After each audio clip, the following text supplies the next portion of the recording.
Soy David Cot, presentador de la historia de España, y en este vídeo resumen te voy a contar qué es la romanización junto con sus causas y consecuencias para Hispania.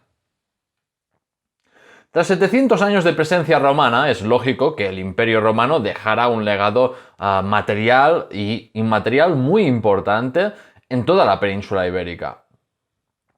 Pero, ¿qué es exactamente la romanización? Si nos vamos a la definición tradicional, la romanización fue un proceso de aculturación de los pueblos conquistados por la República y luego el Imperio Romano. Es decir, que los conquistados adoptaban la cultura romana como si fuera propia.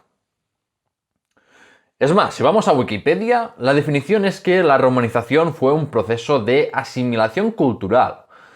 Y si especificamos romanización de Hispania, se habla del proceso por el cual la cultura romana se implantó en la península ibérica. ¿Pero es esta definición correcta? Pues desde hace décadas la mayoría de historiadores de la Edad Antigua no lo ven así.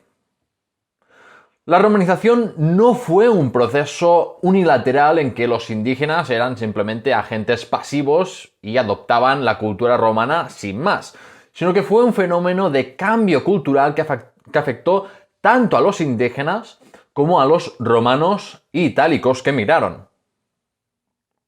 Por tanto, es un error ver la cultura romana como algo inalterable, algo que no cambia, porque obviamente también cambió como resultado de la interacción con otras culturas, al igual que pasó con España con sus conquistas en América.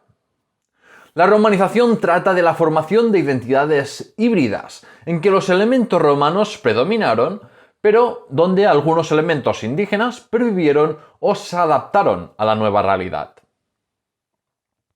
Es importante también entender que la romanización fue un proceso heterogéneo a nivel geográfico. Así que la romanidad, el ser romano, se vivía de forma diferente en Roma que en Egipto, en Valencia o en Asturias.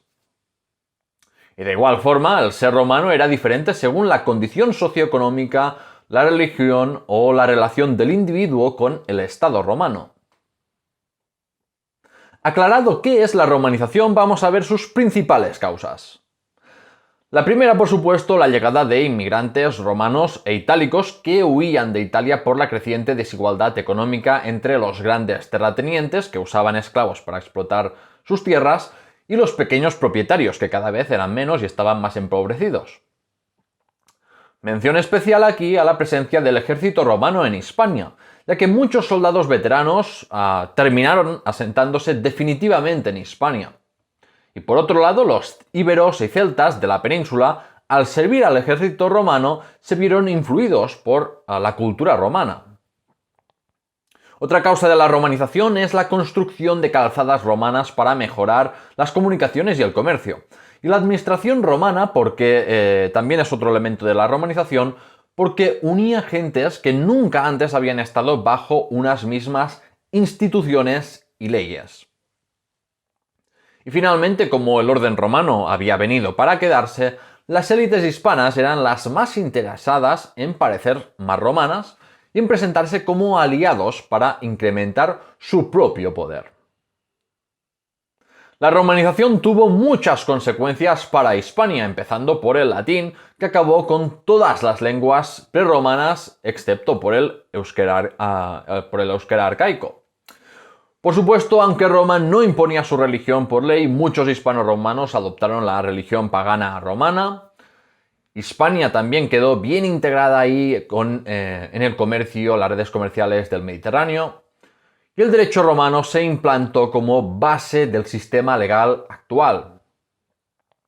Se fundaron también ciudades siguiendo el urbanismo romano, como por ejemplo Tarragona, Córdoba, Mérida o Pamplona, y cambió mucho la cultura material, costumbres, tecnologías y gustos de la población hispano-romana.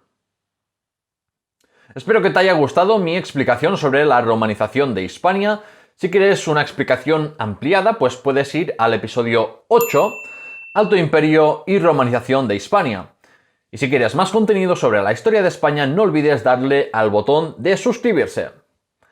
Gracias por escucharme.